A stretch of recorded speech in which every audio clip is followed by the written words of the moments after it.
Mwiriwe neza, mwaramutse neza mwese.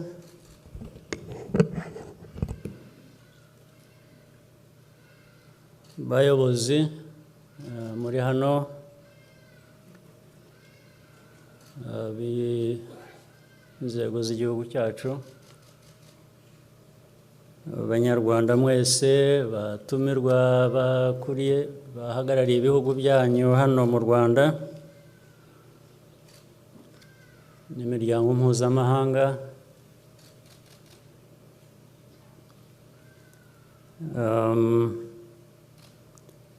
ubundi umwanya nk'uyu biragorana, reka wenda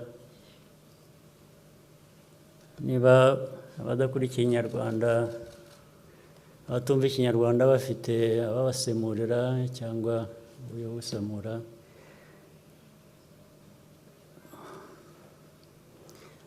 First of all, on a day like this one,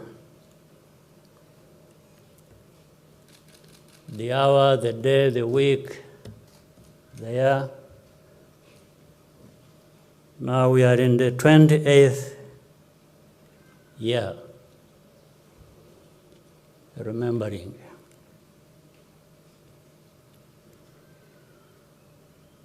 It's a moment people are speechless.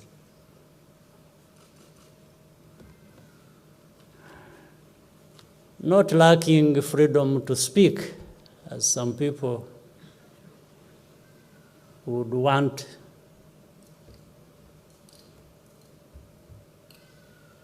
to refer to us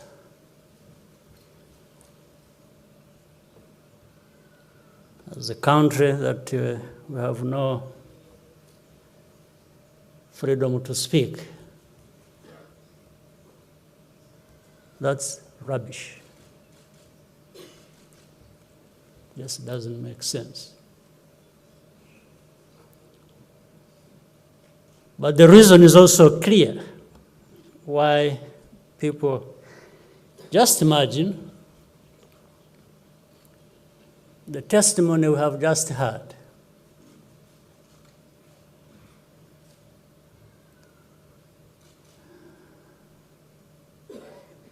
And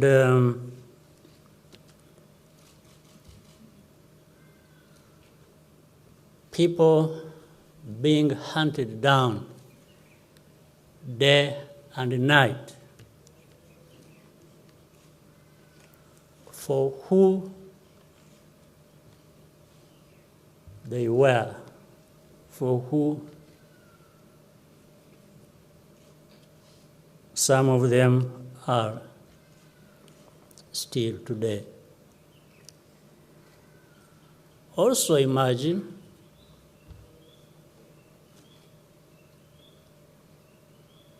if those of us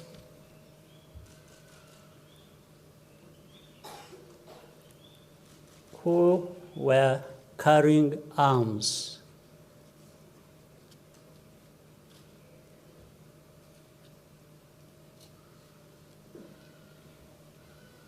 if we had allowed ourselves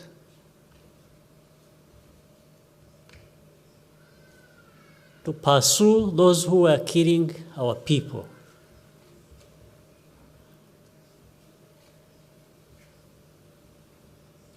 indiscriminately, and also killed them.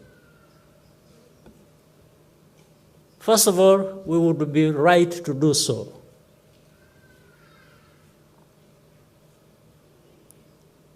But we didn't.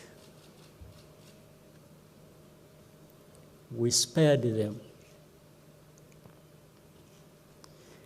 Some of them are still living today in their homes, in their villages. Others are in the government, they're doing business. Some of those who are responsible, or who benefited.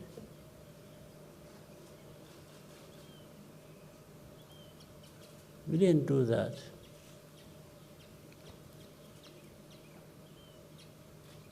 And yet,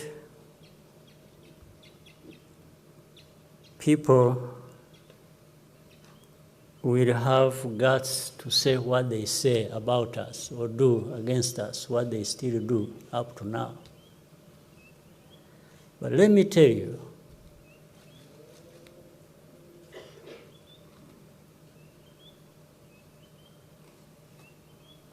we are a small country, but we are big on justice. And some of those are big and powerful countries, but they are very small on justice.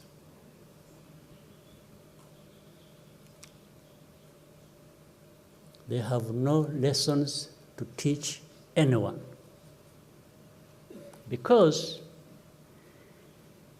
they are part of this history that saw over 1 million of our people perish. They are the cause. And the Rwandans just executed, killed their fellow Rwandans. But the history of that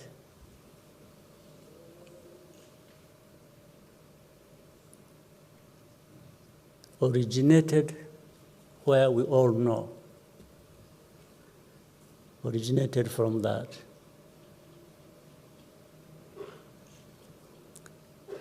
So the very reasons that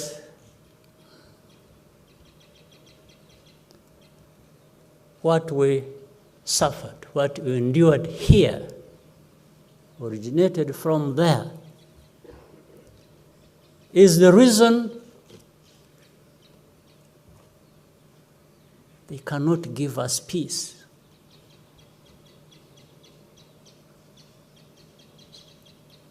They want to cover up their responsibility.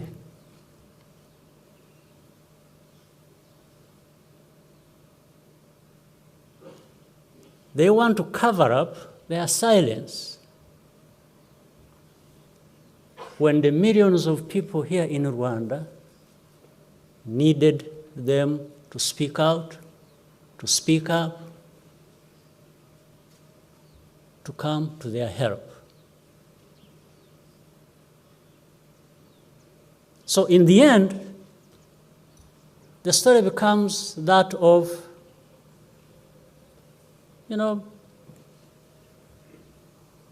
these Rwandans, these Africans,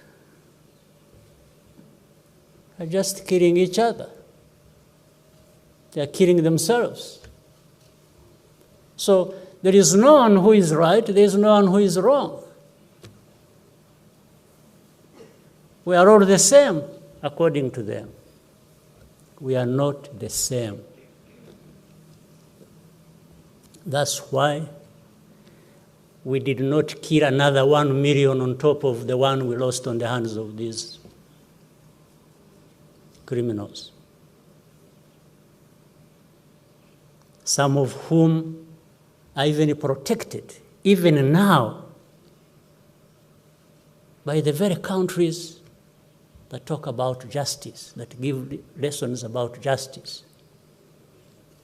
Forget about justice. Let's talk about other things. They talk about democracy. They talk about all kinds of things. As far as I know, there are 3 systems that govern the world. One is the so-called democracy. The other is what they call autocracy. The third in between, that is silent, that is powerful, is that of hypocrisy. 3 systems. democracy, autocracy, in between, the most powerful, very silent, effective, and that is hypocrisy. But for us, we've learned our lessons. We will carry the names anyone is going to give us. I have no problem with that. But the lesson we have learned, and the lesson of things we knew anyway from the beginning, some of us, is that it doesn't matter how far you go from here, thousands, tens of thousands of kilometers, you are not going to find people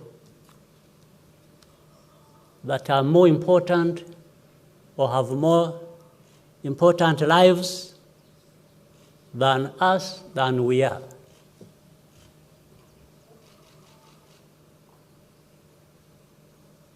No, there are no more important people anywhere than we are. There are no such more important lives than ours. Much as our lives were destroyed, were wasted, as this testimony given by the young man there tells us.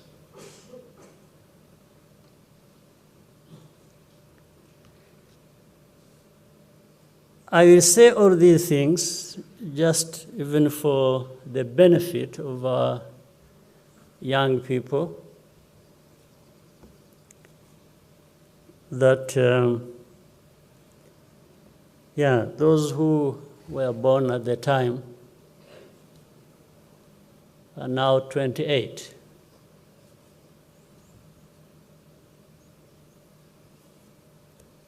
That growing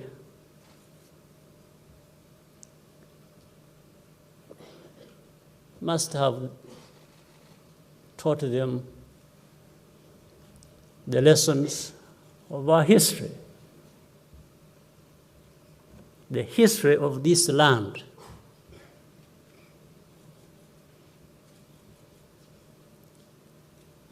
The land in which you find the very brave men and women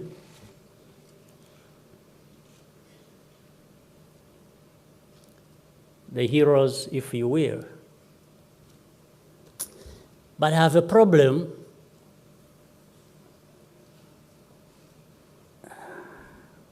with the word hero and its definition, because there is no hero in our situation like this one.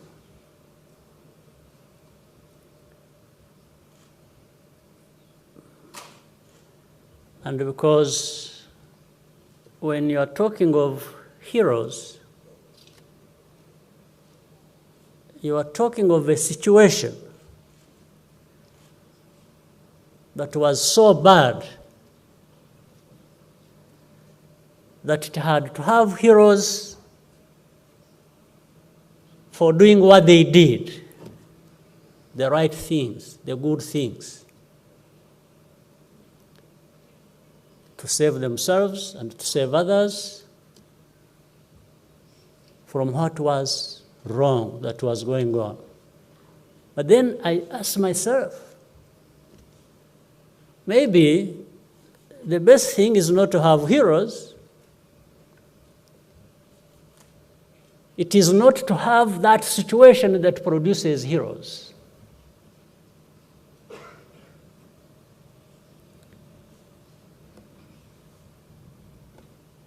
like in our situation, how does one become a hero? And you know you've lost 1 million people over.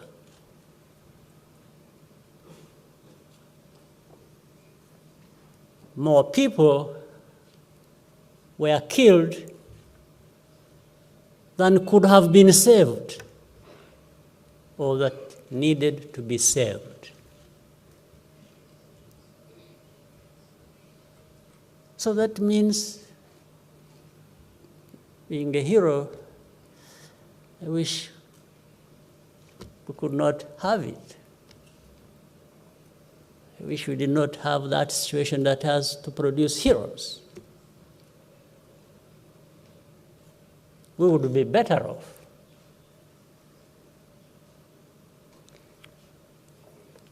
And another thing I have that is problematic with that word is that you can also manufacture heroes. You can decide to baptize somebody a hero, especially when you are powerful.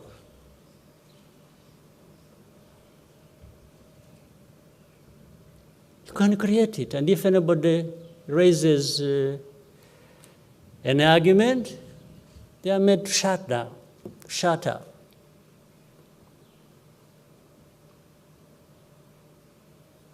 That's what I meant when I said the powerful are powerful, they are big, but small on justice.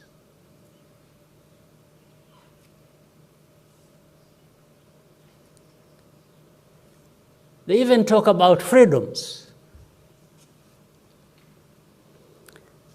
And yet, as we know, they create false stories about a people, about Rwanda, about genocide. And when you argue with the facts and you want to present facts that actually they also know,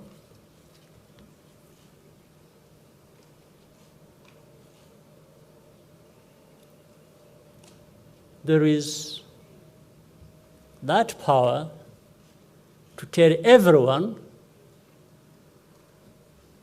not to give you space to express your opinion, to answer back, to argue. And yet they are the same people who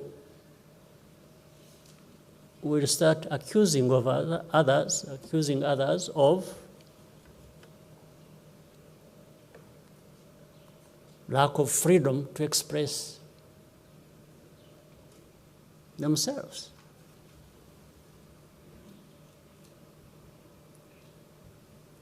What I'm talking about is not an old story in terms of when it last happened. No, it happens even today.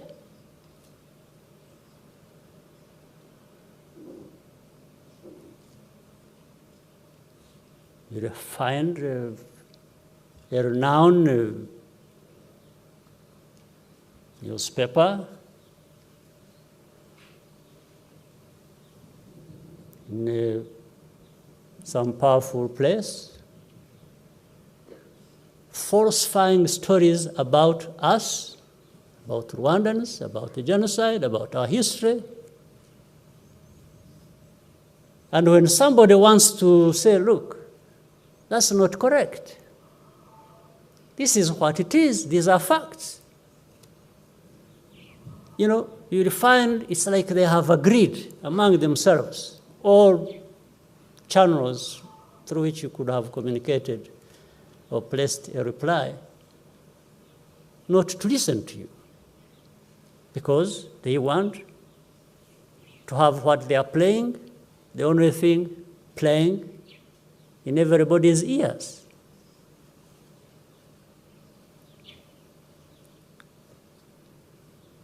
But make no mistake, in this land of ours, small as it is. It has no small people. Like we did in the past, guided by the truth, by what is right, and it did not use the means we had, the possibility we had to kill those who killed our people. You know, you can imagine people who even doubt our justice system. Then you have Rwanda in our constitution, in our set of laws, having abolished death sentence, death penalty. Some of these powerful countries still hang people or electrocute them. They do that. In fact, for us to have even thought about abolishing the death penalty at a time we had so many people to justifiably hang. And these people miss that point. They miss the point that we are actually a country of justice, a country of laws. We believe in the rule of law. Because if we didn't, why do we do all these things? There is no amount of pressure. Let no one tell you lies. This we did ourselves. It's not because anybody influenced us or put pressure on us, and because who would put pressure on us when they are the ones doing the same thing? In any case. And then we have even people we have forgiven who were associated with this. What happened that we heard from in the testimony. People who were part of that, continuing to be part of that, even now,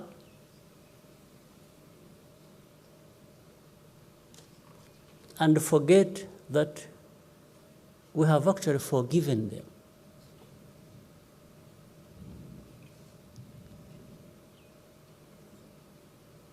So they are forgiven.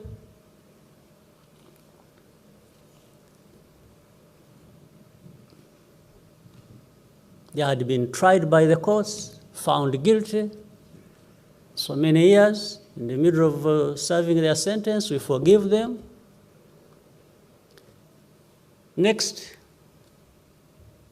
these are the people supposed to bring to Rwanda democracy. It's a joke.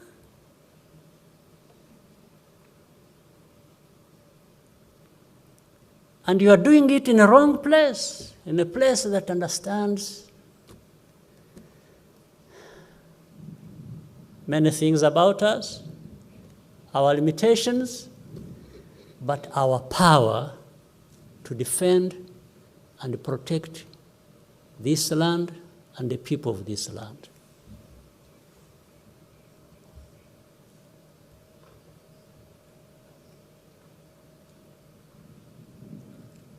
Those people who go around talking nonsense every day, they should take a moment and remember a situation like this we are talking about today. That, in actual fact, also remember that it has produced different people in this land.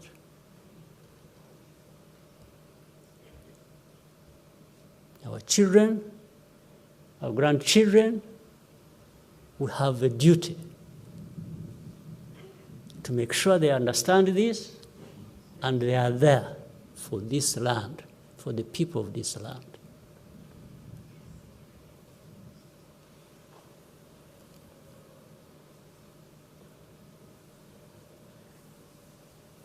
Well, but we also know many things, including our limitations. We have no power to stop it or to prevent it. But to have the power to confront it.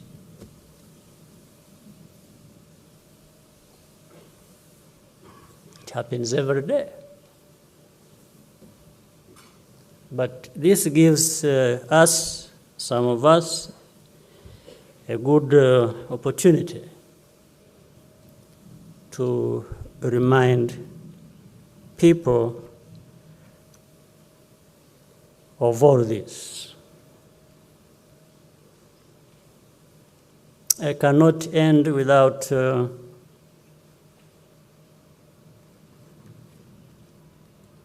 thanking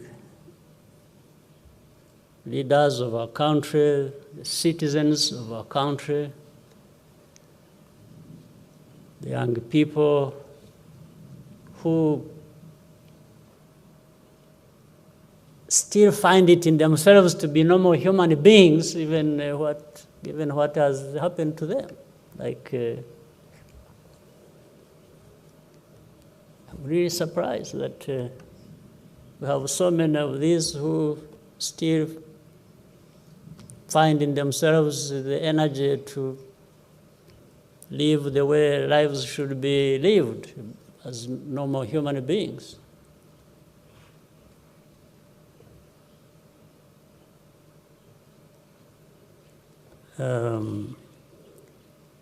But the most important thing is these very hard, bad lessons should never be wasted. In the last 28 years, every year that passes makes us stronger and better people. And for being who we want to be, we shall be the ones to decide, not anybody deciding for us what and how to be.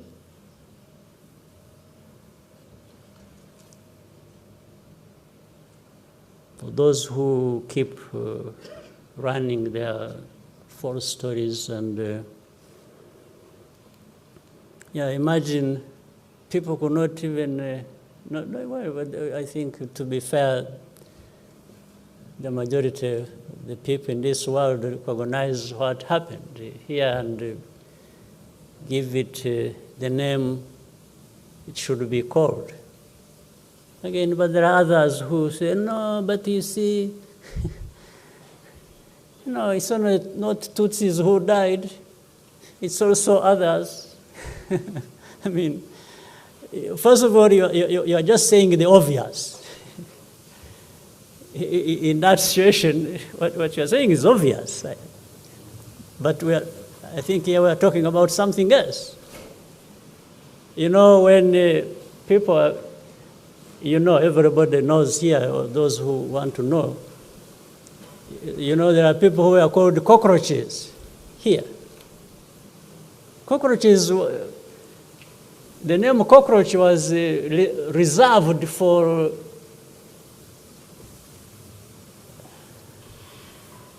a specific group of people.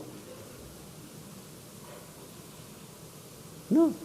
So, and when they were killing cockroaches. This is what they were saying. So they were saying it publicly. So to say that it was a genocide targeting Tutsis, how can it be wrong? How can it be questioned? How can it be argued about? Unless you have something else, another problem.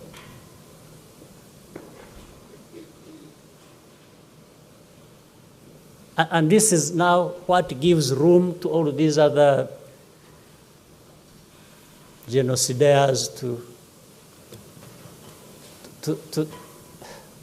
start talking about championing democracy. Their newfound breed of people who are democratic, who want to bring to Rwanda democracy, Rwanda that lacks democracy and lacks freedom of speech and lacks everything normal and human.